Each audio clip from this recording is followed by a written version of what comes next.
भिंडी ऋषि के नाम पर मध्य प्रदेश के इस इलाके का नाम भिंड पड़ा।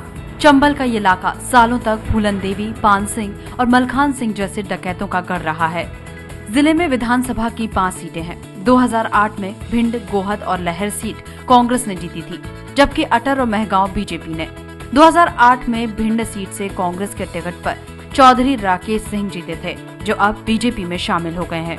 भिंड विधानसभा क्षेत्र में 1,95,000 वोटर हैं। सुशासन का दावा करने वाले शिवराज सिंह चौहान के राज में इस इलाके की महिलाएं शाम होने के बाद अब भी घर से नहीं निकलती।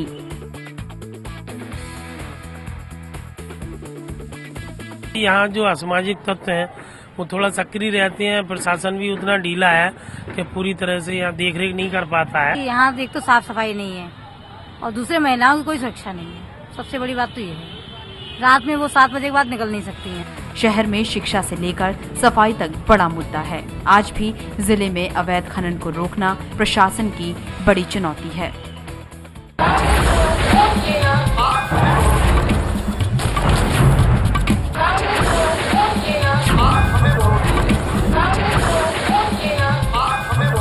कौन बनेगा मुख्यमंत्री में आपका एक बार फिर स्वागत है। आज हम हैं भिंड में, मध्य प्रदेश का वो इलाका जो कभी डकैतों के लिए जाना जाता था, लेकिन अब डकैत नहीं है। लेकिन डर शायद है इस इलाके में।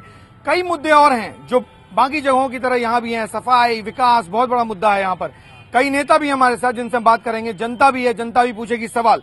बीजेपी से डॉक्टर राम लखन सिंह जी जो पूर्व सांसद हैं, कांग्रेस से भगवान दास सेतिया जी जो उम्मीदवारी की कोशिश कर रहे हैं, कांग्रेस से ही संजय बूटा नेता जी हैं जो कांग्रेस के यहाँ नेता हैं। कई महिला कांग्रेस की अधिकारी भी हैं यहाँ पर, नेता भी हैं, जनता भी है।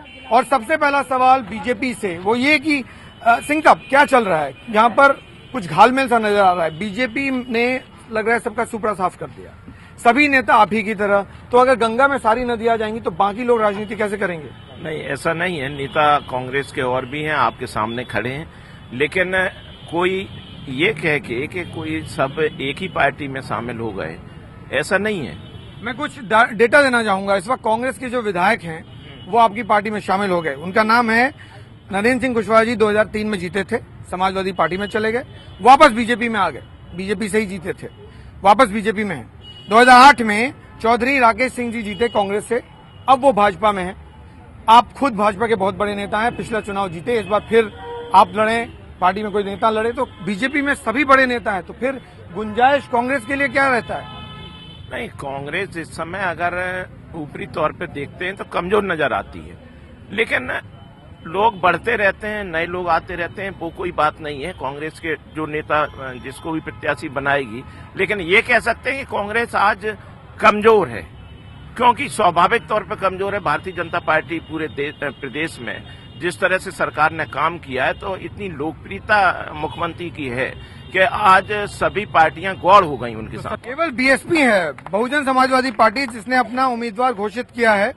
उनके उम्मीदवार का नाम का ऐलान हुआ। बीजेपी कांग्रेस ने अब तक उम्मीदवार का ऐलान नहीं किया है। हमारे साथ जनता भी, सीधे जनता से बात करते हैं। आपको लगता है जो विधायक अभी हैं इस वक्त कांग्रेस के थे, भाजपा में शामिल हो गए, इलाके के लिए इतना किया कि आप लोग खुश हैं उससे? कुछ नहीं किया। यहाँ सिविल लाइन की मेन प्रॉब्लम है भिंड में। आज 16, 17 साल से जो सांसद रहे और फिर भी वर्तमान में बीजेपी के ही सांसद हैं, परंतु सिविल लाइन कुछ अभी 10 साल से भिंड के अंदर कोई भी ऐसा वो नहीं आया कि इससे विकास हुआ हो। डॉक्टर सिंह, एक समस्या है, कल भी हम बात कर रहे थे आम जनता से, उनका कहना था सीवर लाइन के कारण यहाँ गंदगी की बहुत बड़ी समस्या है, कैसे समाधान करेंगे? सीवर लाइन का प्रोजेक्ट बना हुआ है, लेकिन परेशानी ये है कि उसकी एनओसी पहले नगर पालिका से होती, फिर स्टेट गवर्नमेंट से होती है और फिर सेंट्रल गवर्नमेंट से होती है। तो अब वो प्रोजेक्ट गया सेंट्रल गवर्नमेंट में, रुक गया जाके। पहले 16 करोड़ का प्रोजेक्ट बना था, लेकिन वो वहां रुकने के कारण नहीं हो पाया। तो इस बार भाजपा के जीतने की गुंजाइश है क्या, आपको लगता है? 101% भारतीय जनता पार्टी की। क्यों? इसलिए कि भारतीय जनता पार्टी ने काम किया है। जनता से पूछ लेते हैं कि चुनाव जब होंगे तो किसको वोट करेंगे? मुख्यमंत्री के लिए वोट करेंगे आप या वोट करेंगे विधायक के लिए? सबसे महत्वपूर्ण बात होती है विकास के लिए वोट, और जनता बखूबी जानती है कि जो विकास करता है उसको रिपीट करना है, चाहे वो 2003 का मसला हो, चाहे 2008 का मसला हो। जो काम करेगा वो रिपीट होगा। नजर आप यहाँ मार सकते हैं। महिलाओं की स्थिति बहुत ज्यादा अच्छी नहीं है। हम बात कर रहे थे महिलाओं से, महिलाओं को लेकर चिंतित हैं कि 7 बजे के बाद आज भी महिलाएं नहीं निकल सकती शहर में। जी, महिलाओं की इतनी गंभीर समस्या है कि जब से यहाँ पर बीजेपी शासित हुई है, महिलाओं के साथ आए दिन हमारी बच्चियां जब रोड पे, अभी कुछ दिन पहले की बात है कि जेल के सामने से एक लड़की जा रही थी, उसके ऐसे गुंडे प्रवृत्ति के लोग चाटा मार के चले जाते, कोई कार्रवाई नहीं होती। इतना गुंडा राज फैला हुआ है बीजेपी के शासन में। अब की बार निश्चित है कि हम लोग उखाड़ फेंकेंगे बीजेपी को। इलाका बिल्कुल सुरक्षित है। आपको पता है कि डाकुओं का सफाया भारतीय जनता पार्टी की सरकार ने ही किया। यहाँ पर इलाका बेहतर है? जी नहीं। बताइए क्या हालत है? हालत बहुत खराब है। भिंड बहुत पिछड़ा हुआ एरिया है। आप देख रहे हैं, आप आए होंगे रास्ते में, आपने देखा होगा कितना पिछड़ा हुआ एरिया है। ये आप सब मानते हैं कि भी पिछड़ा हुआ है?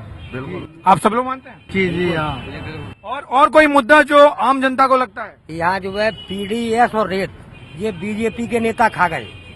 पीडीएस का और रेता का बताइए क्या पीडीएस और रेत बीजेपी के नेता खा गए? नहीं, ऐसा ये गलत बात कर रहे हैं। ऐसा नहीं है। आप गांव में जाके मालूम करें, वहाँ पर पीडीएस बाकायदा बट रहा है और रेत का कोई मामला नहीं। देखो, जिस समय भारतीय जनता पार्टी भ्रष्टाचार में डूब चुकी थी, उस समय हमारे प्रदेश में ज्योतिरादित्य सिंधिया को कमान सौंपी है, जिसके ऊपर जनता को पूरा भरोसा है और ज्योतिरादित्य के नेतृत्व में कांग्रेस की सरकार बनेगी। कांग्रेस की सरकार बनेगी। चलिए, एक चीज साफ होना चाहिए कि जो विधायक का चुनाव है वो भिंड के मुद्दों पे लड़ा जाए तो बेहतर होगा। अगर मुख्यमंत्री या प्रधानमंत्री के मुद्दों पे लड़ा जाएगा तो भिंड का विकास नहीं होगा। मुद्दा भिंड के विकास का है। तो बताएं। ज्योतिरादित्य सिंधिया जी जब से आए हैं, इतनी बड़ी बड़ी सभाएं हुई हैं कि आज तक बीजेपी नहीं कर पाई। सभाएं सुनिए, जनता अपने आप आ रही है, इतना बढ़िया रुझान है। सिंधिया जी 100% सीएम बनेंगे और हमारी कांग्रेस सरकार 100% आएगी। चलिए, बहुत बहुत शुक्रिया आपका।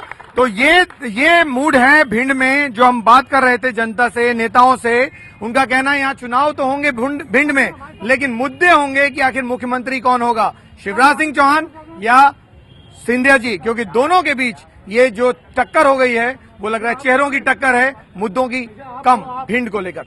आप एक चीज और याद रखें, 25 नवंबर को जब चुनाव हो, वोट देना न भूलें और 8 दिसंबर को एबीपी न्यूज पर वोटों की गिनती लाइव देखें हमारे साथ।